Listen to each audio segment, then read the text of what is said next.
जय हिंद, नमस्कार। मैं मोहन पाठक और आपका फिर से एक बार स्वागत है मोहन इंस्टीट्यूट यूट्यूब चैनल में। और आज हम फिर से चर्चा करेंगे किस पर। आपको पता ही है कि हमारा चल रहा है प्राथमिक शिक्षक भर्ती के लिए डिजिटल आंदोलन। तो उसी आंदोलन के आज हम कौन सा दिन है? आज छठा दिन है। ठीक है, थोड़ा याद नहीं रहता, भूल जाते हैं, लेकिन आना हम नहीं भूलते हैं। पूरी कोशिश रहेगी कि कड़ी कभी टूटे ना और आपसे हम लगातार जुड़े रहें। बात करते हैं कि प्राथमिक शिक्षक भर्ती नहीं आ रही है तो लोग परेशान हैं। तो इसमें हम एक चीज़ आपको बताना चाहेंगे। आपने याद किया होगा और पढ़ा भी होगा, अगर आपने यूपी टेट क्वालिफाई कर लिया है तो आपने ये चीज़ें पढ़ी होंगी कि एक नियम था थॉर्नडाइक का। थॉर्नडाइक के कितने नियम थे? 3 नियम थे। थॉर्नडाइक के 3 नियम थे। पहला नियम था तत्परता का नियम, दूसरा नियम था अभ्यास का नियम, और तीसरा नियम क्या था बताइए? तत्परता, अभ्यास और प्रभाव का नियम था। इसके 3 नियम थे। बताता था कि पहले आप तत्पर होइए, फिर उसके बाद अभ्यास करिए, फिर तब जाके चीज़ों आपके ऊपर प्रभाव डालना शुरू करेंगे। तो किस लिए आपको तत्पर होना है? तत्पर होना है आपको सबसे पहले सुपर टीईटी के लिए।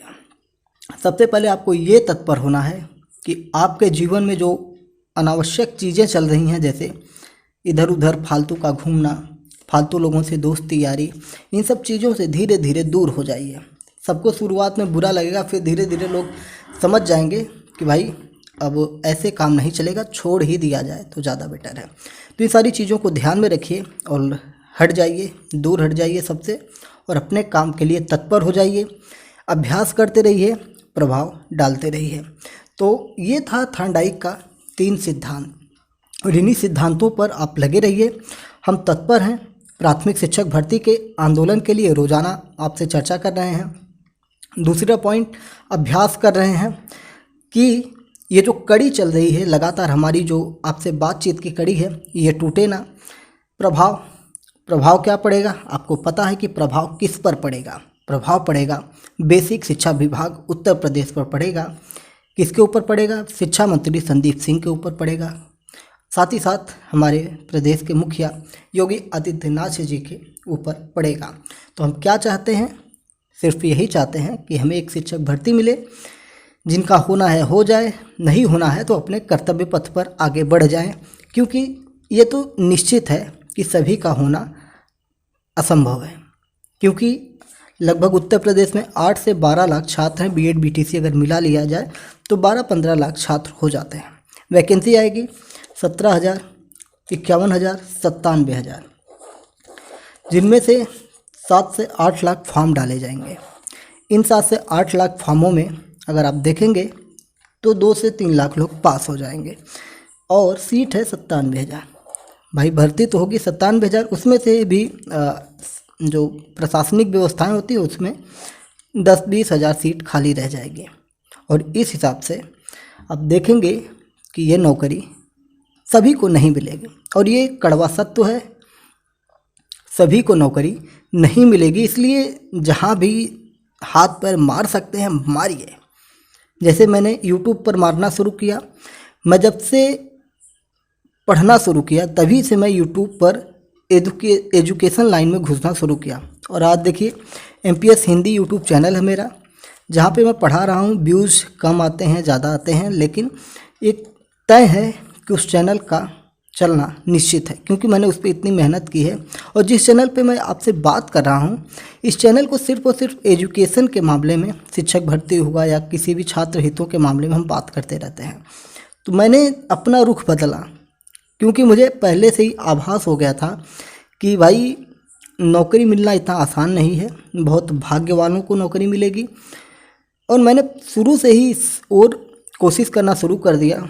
और बस अच्छी बात ये रही कि मेरे कुछ मित्रों में जो लोग ऑलरेडी यूट्यूब पर काम कर रहे हैं, बहुत सारे ऐसे लोग हैं जो बड़े बड़े कोचिंग संस्थान में काम कर रहे हैं। ऐसा नहीं कि मुझे काम नहीं मिला, मुझे कई कोचिंग संस्थान में काम मिले, फिर उसके बाद स्कूल कॉलेज में काम मिले। लेकिन एक सेटिस्फेक्शन जो होता है ना कि अपना काम किया जाएगा यार, जब हमें लगता है कि सामने वाला कर सकता है तो हम क्यों नहीं कर सकते, तो हम भी उस पर लगे पड़े हैं।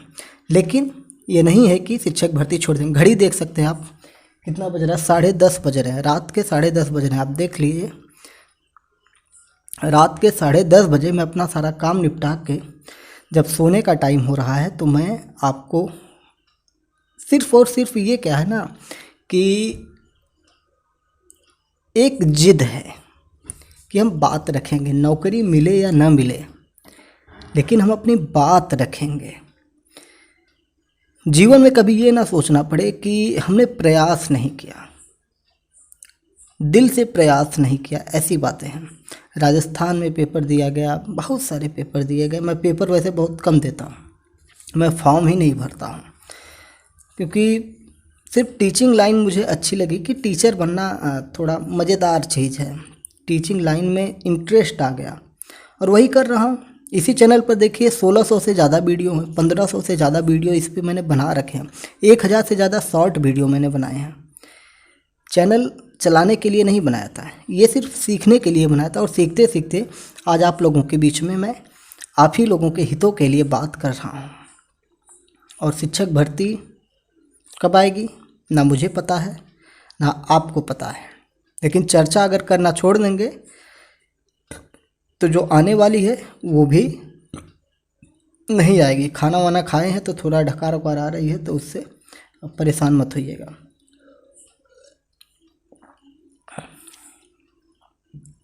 चर्चा के लिए ही बैठे हैं, ना व्यू के लिए बैठे हैं, ना कमेंट्स के लिए बैठे हैं, ना लाइक के लिए बैठे हैं। ये हमारी अपनी चर्चा है, मेरे अपने मन की बातें हैं।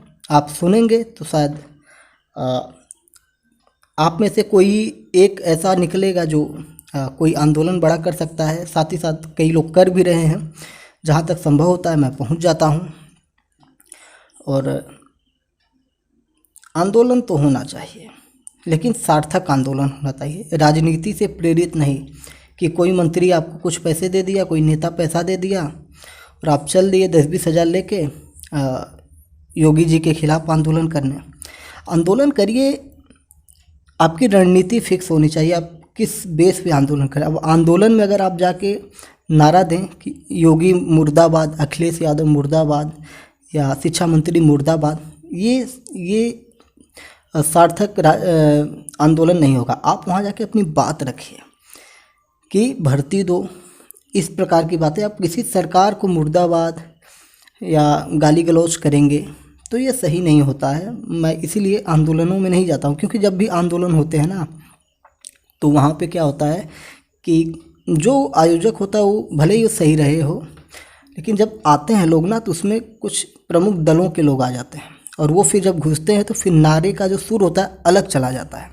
जब सुर अलग होता है ना तो सारे वीडियो फेसबुक यूट्यूब पर लाइव चलते रहते हैं और फिर उसके बाद प्रशासन समझ जाती है कि अब ये आंदोलन गलत दिशा में चला गया है और फिर उसके बाद अपना लठ लेके आती है और वो जो बजाती है ना, आप लोगों को याद होगा कि लखनऊ में बजा था, ठंडी के समय में बारिश हो रही थी और लठ बजा था विधानसभा के पास में, और हम नहीं गए थे क्योंकि हमने पहले बताया था कि ये राजनीति से प्रेरित है।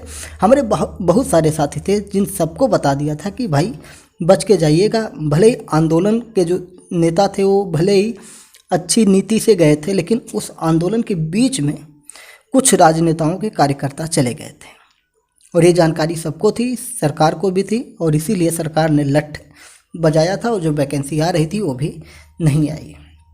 तो आप चीज़ें समझ गए होंगे, ठीक है। तो चलिए फिर कल मिलते हैं एक नए क्या 7वां दिन रहेगा, 1 हफ्ते पूरे हो जाएंगे।